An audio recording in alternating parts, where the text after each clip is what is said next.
Hi guys, welcome to a very special episode of Ricky's New Hat. I am Ricky and today I will be doing my biggest unboxing yet. Pero bago lahat, let me give you a brief history of my experience with drawing tablets. In the early 2000s, ang pinakauna kong ginamit na tablet for work was the AceCat Flare. It's an unknown brand but was a necessary tool for me dahil gumagawa ako ng mga graphics and illustrations for art department. Dito ko na-realize how convenient it was to use a tablet for digital art. Ngayon, ang problema lang sa tablet na to is the pen is powered by two 4A batteries na hindi naman talaga madaling hanapin dito sa Pilipinas. And so I learned about the Wacom brand whose pens did not require batteries at all. And so nag-loan ako sa SSS and got myself the medium-sized Intuos 3, which at that time was already ousted by the new model Intuos 4.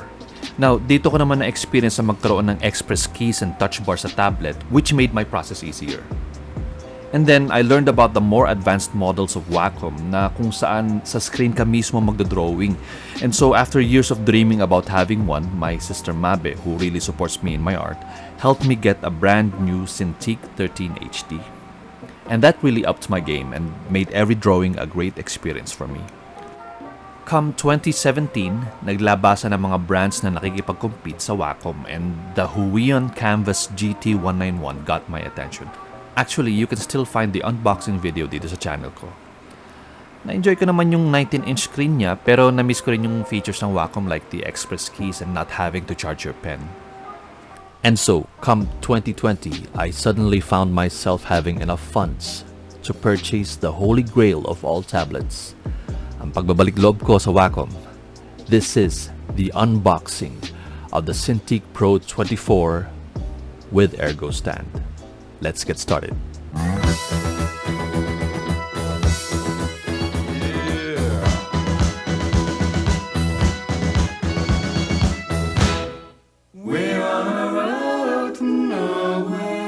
As this is not a sponsored video or anything, I just need to mention I bought these from a nice company called John Drich, who distributes IT products dito sa Pilipinas and make great deals for drawing tablets like Huion and Wacom.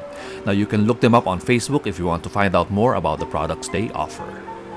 Now I said this is the biggest unboxing to date because literally, ang lalaki ng box nila. Para kang bumili ng TV and what's crazy is the box of the stand is even bigger. So big na hindi ko siya mapagkasya sa frame ng shot kung ipapatong sa lamesa. Now, inuna kong buksan ang box ng stand and I was greeted by a sheet of instructions to assemble at sa ilalim naman nito ay ang mga parts and screws to assemble it with the tablet. This very heavy stand is actually optional but later on I'll tell you why I had to get it. Tinabi ko muna yung stand after finding out na ang assembly should start with the tablet itself. And so, we'll proceed with the unboxing of the Wacom Cintiq Pro 24 tablet. And of course, a special unboxing deserves a special blade.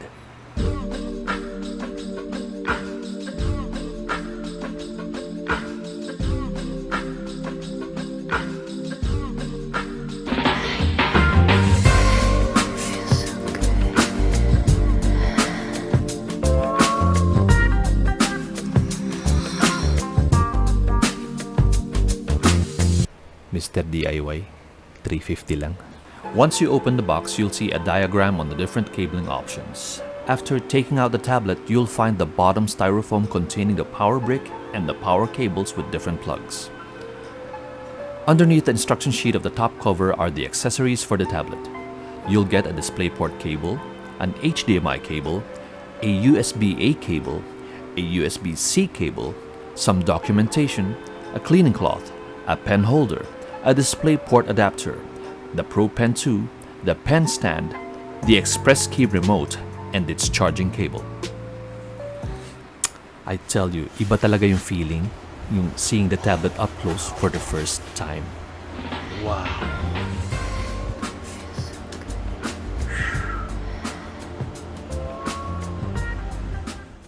Just for size comparison, this is the Cintiq 13 HD again.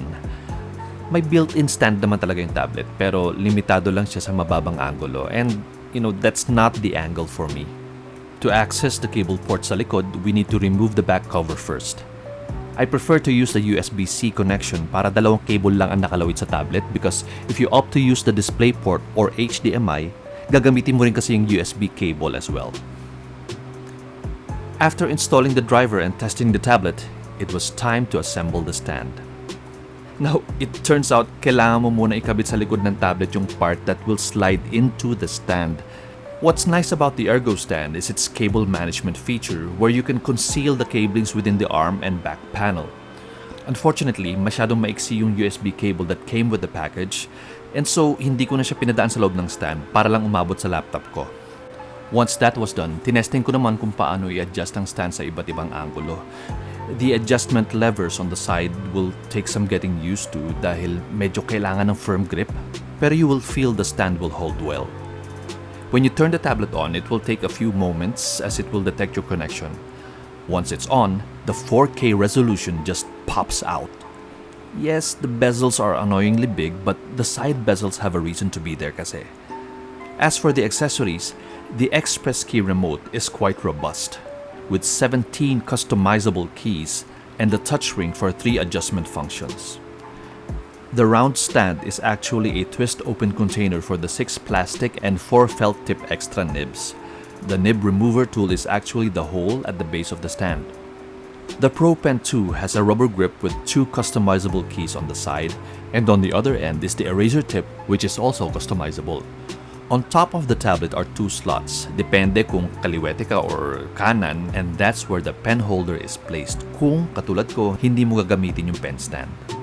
May tig-dalawang USB port sa magkabilang gilid, an SD card slot on the right, and surprisingly, a headphone port on the left. And what's more amazing is that all of these ports are connected via one USB-C cable only. Aside from the adjustment levers on the sides, there's also a release switch at the bottom of the stand kasi the arms will lock if positioned 90 degrees if you want to work while standing up. Okay, right now I'm testing the tablet to show you yung mga functions. What's really special about the Pro line is this.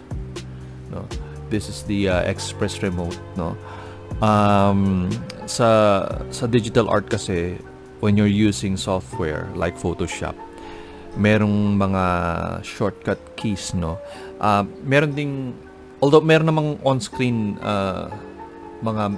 mga tools, no, na i-click mo na lang if you want to switch, for example, from brush to eraser. Pwede naman on-screen mo, i-access mo yung iba-ibang tools na gagamitin mo.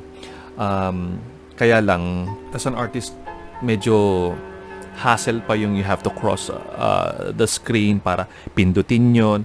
Although preference naman ang gumagamit yun, no? Pero ang kagandahan kasi ng Express Keys is lahat kasi ng mga tools na to merong shortcut sa keyboard, no, sa computer mo.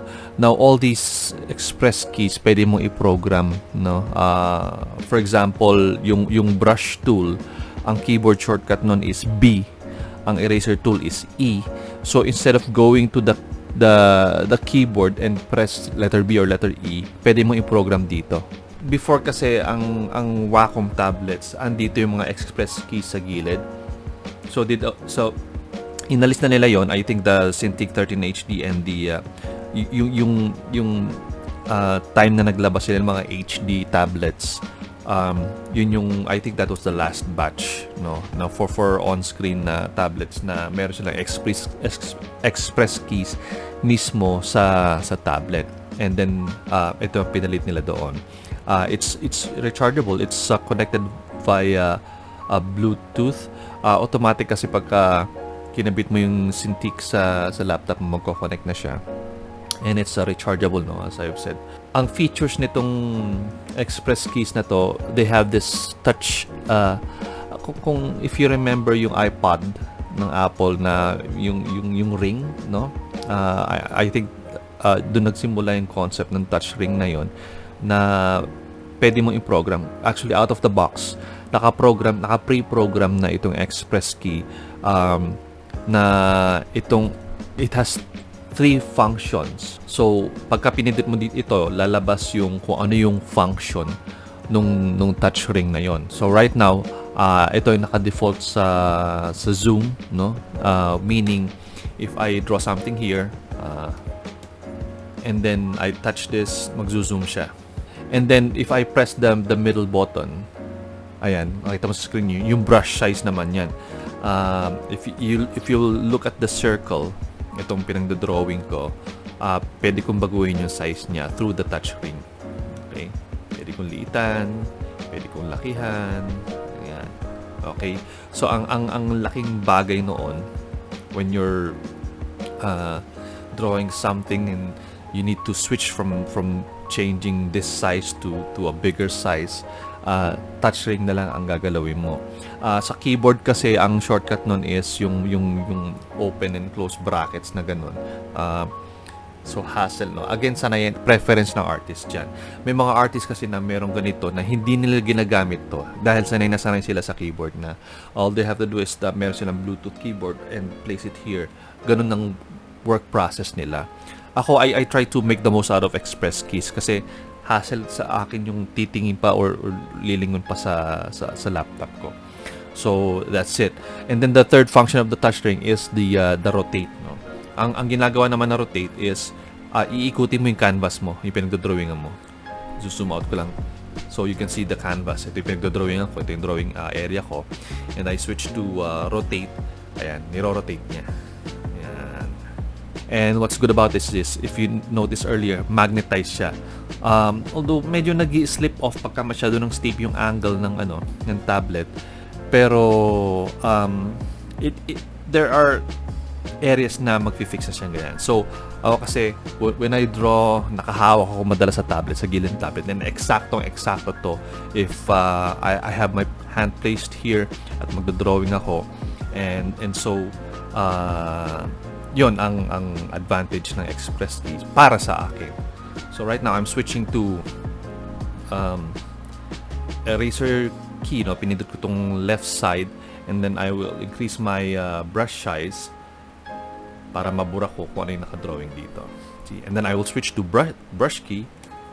Ayan, eraser. And then brush.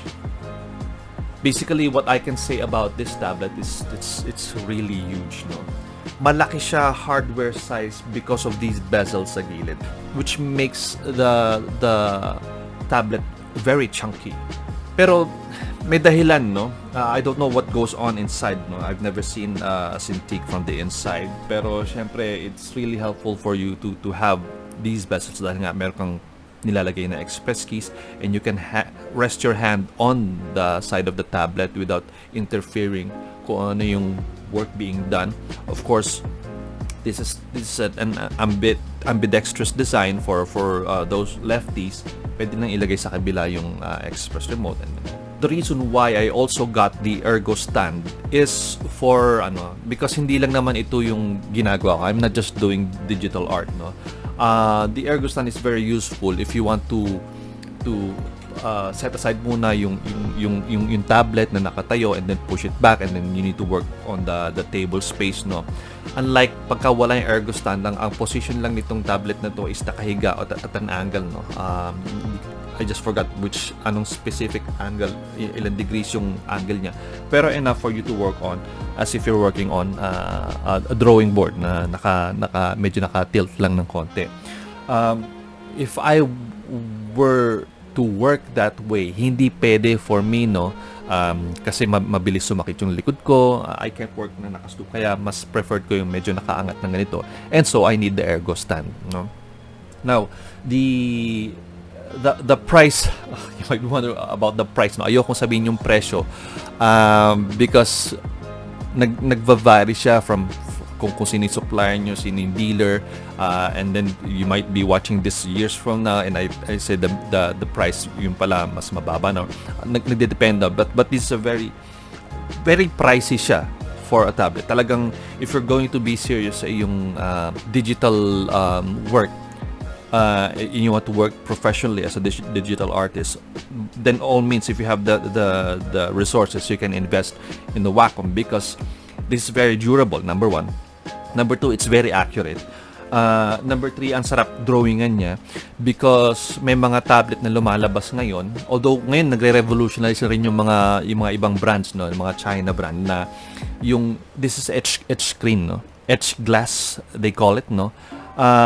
Ang dilemma kasi ng mga digital artists who are coming from traditional work is when they move to digital art and they work on a tablet na makintab or makinis yung screen nila, parang hindi natural yung yung feeling, nami-miss yung the texture of the paper, no? For example, if you're a pencil artist and then you move to digital, hindi magandang experience for an artist yung madulas na parang nagdo-drawing ka sa salamin. And so that is also considered by the producers ng mga tablets na they do improve the experience of the artist by adding texture. Pag hinawakan mo, hindi mararamdaman. Pero pagka once the pen touches the screen, hindi siya ganun kagaspang, there's some tooth to it, pero not so rough. Kasi pagka masyadong magaspang, mapuputpud agad. Like one experience ko sa Huion tablet, yung kanilang para siyang screen protector na textured. Ang bilis na pudpud nung aking nib, no? So if you're planning to do digital arts, no, maraming budget-friendly na tablets dyan na talagang okay din yung performance. They've leveled up talaga. Yung brands like Huion, XP Pen Artist, meron pang, hindi masyado na market yung UG, or UGI, no? Pero dito sa Pilipinas, talagang minamarket yung XP Pen tsaka Huion. The reason why I moved to Cintiq is medyo hindi ako ganun pang, alam mo yun, yung gamit mo yung tablet na I wish Cintiq itong ginagamit ko, this would be really awesome. And finally, to do away with that feeling lang, bumili na ako ng sarili ko para wala na akong, alam mo yun, what if binili ko I almost bought a different tablet actually na 24-inch. Pero I decided bibili na rin lang ako, might as well invest talaga on what I really want as an artist, no? So this is it, the Cintiq Pro 24 HD, and pagpa-practicean po natin ngayon. Alam nyo, the 4K resolution on this tablet really gives you the crisp details of your work. Na-compare ko nga siya sa HD screen ng laptop ko and really noticed the difference talaga. Top that with the color accuracy, ito yung sinasabi nilang 99% Adobe RGB. You can be sure na kung anong kulay ang nasa screen mo, yun din ang lalabas once you print it. Of course, I guess depende rin sa printer mo and how you set it. Pero from my experience, maganda talaga ang resolution at color nitong tablet na to compared sa ibang monitors na nakita ko. The experience of drawing on a screen this big enabled me to exercise strokes using not just my wrist, but my elbow and arm as well. The work area is conveniently large, and this is actually a plus not only for Photoshop, but for other apps like video editing on Premiere Pro or working on your 3D program. Ngayon, this video is just to let everyone know what is technologically available out there. This product will not make you a better artist. Only constant practice will do that, regardless of what medium you are using. What's important is that you are happy with what you are doing while constantly finding ways to improve your craft. Keep in mind na ang digital art, hindi lang ito para sa may computer or tablet. Kahit sa phone, pwede kang gumawa ng art. Check out Ibis Paint channel. All of her works are done on the phone. As long as you learn the basics, like drawing shapes and lines, you can learn to apply them on any medium. Again, this is Ricky, and thank you so much for watching. If you like my content, please press the like button and perhaps subscribe to my channel. I'd like to know what you think of the Wacom Cintiq or any tablet or digital art in general. Leave a comment down below, and I'll see you around.